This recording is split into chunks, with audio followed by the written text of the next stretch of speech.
बिस्मिल्लाहिर्रहमानिर्रहीम।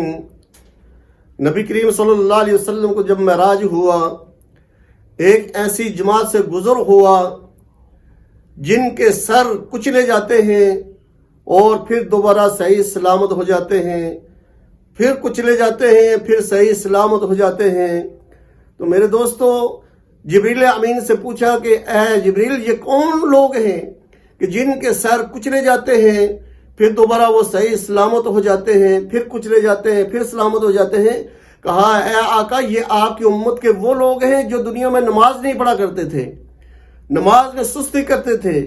आज उनको ये अजाब हो रहा है कि उनके सर पत्थर से कुचले जाते हैं और फिर दोबारा सही सलामत हो जाते हैं, फिर कुचले जाते हैं, फिर सही सलामत हो जाते हैं।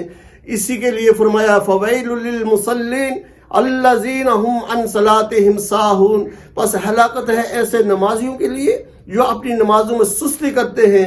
मेरे भाइयों, ये उनके लिए अजाब इतना शदीद है कि जो नमाज में सुस्ती करते हैं, टाइम पर नहीं पढ़ते हैं।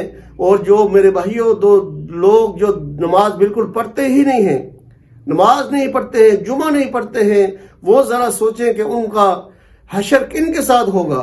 तो मेरे भाइयों, इसलिए कोशिश करो, नमाज कलमा पढ़ने के बाद सबसे पहली चीज जो है मोमिन के लिए वो नमाज है। नमाज किसी सूरत में भी माफ नहीं है। नमाज, अगर इंसान इतना बीमार है कि वो वुजू नहीं कर सकता है, पानी नहीं इस्तेमाल कर सकता है, तयम्मुम करे, लेकिन नमाज नहीं छोड़ सकता है। अगर खड़े होकर नहीं पढ़ सकता तो वो बैठ कर पढ़े, इशारे से पढ़े, लेकिन नमाज माफ किसी सूरत में भी नहीं है। मेरे दोस्तों, कितना सख्त हुक्म है इस नमाज के लिए कि बीमार मरीज अगर ऐसा है कि पानी इस्तेमाल करने से मर्ज बनने का अंदेशा है, तयम्मुम करे लेकिन नमाज न छोड़े। अगर कोई ऐसा मरीज है खड़े होकर नहीं पढ़ सकता, बैठ कर पढ़े लेकिन नमाज न छोड़े, इशारे से पढ़े लेकिन नमाज न छोड़े। आज भी दोस्तों, कितने लोग अच्छे भले सेहतमंद होने के बावजूद, अल्लाह की हर नेमत इस्तेमाल करने के बावजूद वो नमाज नहीं पढ़ते हैं। ये तो अल्लाह के रसूल सल्लल्लाहु अलैहि वसल्लम को अल्लाह ने महराज पर बुलाकर ये नमाज जैसा तोहफा अता किया है।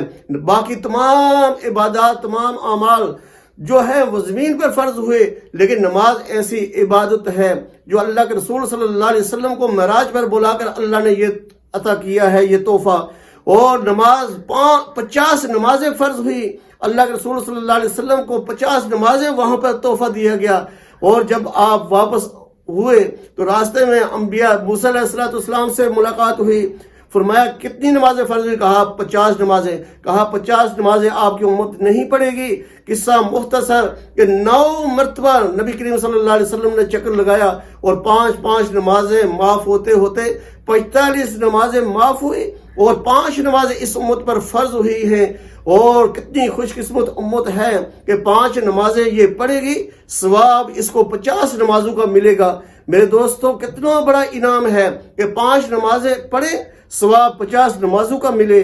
मेरे भाइयों, इसलिए कोशिश करो, जो इबादत किसी सूरत में भी माफ नहीं है, वो हर हालत में उसको अदा करो।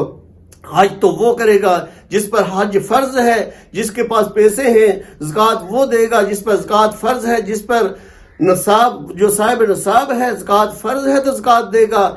और इसी तरह रोजे भी वो रखेगा जो तंदुरुस्त है, सेहतमंद है, तो वो रोजे रखेगा।